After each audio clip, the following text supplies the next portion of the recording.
Finding a hotel in Metro Manila that's affordable, clean, accessible, and actually comfortable is not always easy.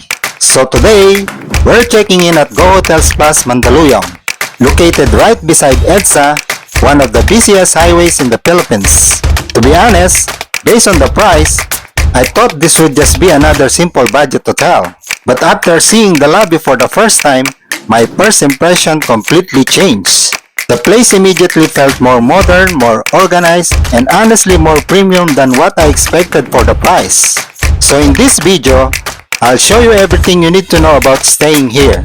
From the room, amenities, food options, location, and overall experience, so you can decide if this hotel is worth it for your next stay in Metro Manila.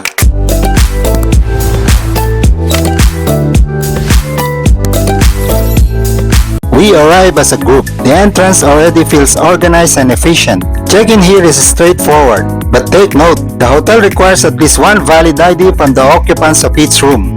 That's something international travelers and local guests should prepare in advance for a smoother check-in process. One thing I immediately notice is that the lobby feels more modern than what you normally expect from a budget-friendly hotel. There's even a self-check-in kiosk for guests who prefer a faster and more automated process.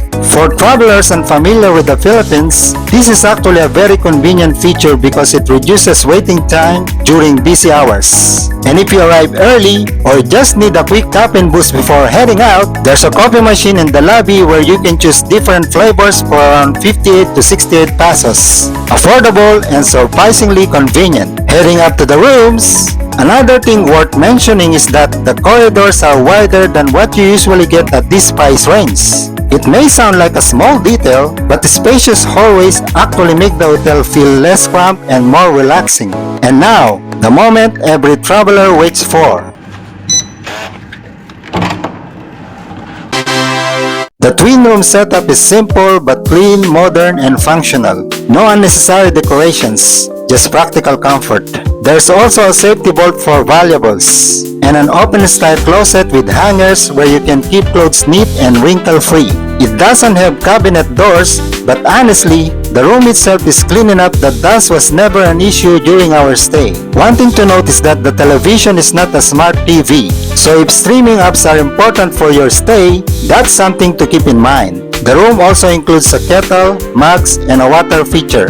And instead of disposable bottled water, there's a water refilling station located along each floor corridor. It's practical and also helps reduce plastic waste. For remote workers or digital travelers, there's also a small table between the beds where you can work using a laptop. There's also a small chair here where you can do your online job. Even for small table, I think this is enough for a laptop if you have a laptop.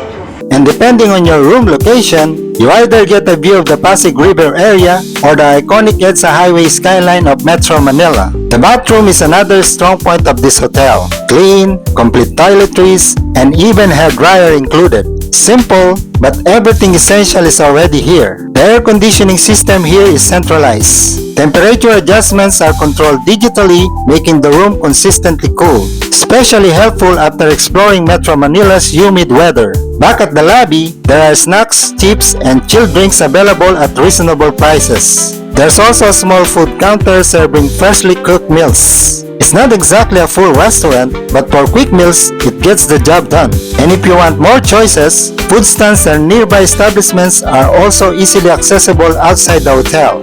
What do you have? Pork with rice, and then nag-add ako ng chicken, which is good, parang Japanese food siya, parang teriyaki chicken. So this one is kwek kwek. If you are not familiar with kwek kwek, it's a famous Filipino food. How about you? What do you have? The sisig po, and then the chicken as well. Okay, so this is also another Filipino food, sisig. So whether you're craving local Filipino food or just something quick and affordable, you won't run out of options. Checkout was smooth and hassle-free. And near the exit, there's a small service bell that guests can ring if they were satisfied with their stay. So, of course, I had to ring it. So, is Go Hotel Plus Mandaluyong worth it? For me, yes. This hotel proves that budget-friendly doesn't always mean sacrificing comfort. You get a clean, functional room, modern conveniences, good accessibility, food options, and a surprisingly comfortable overall experience.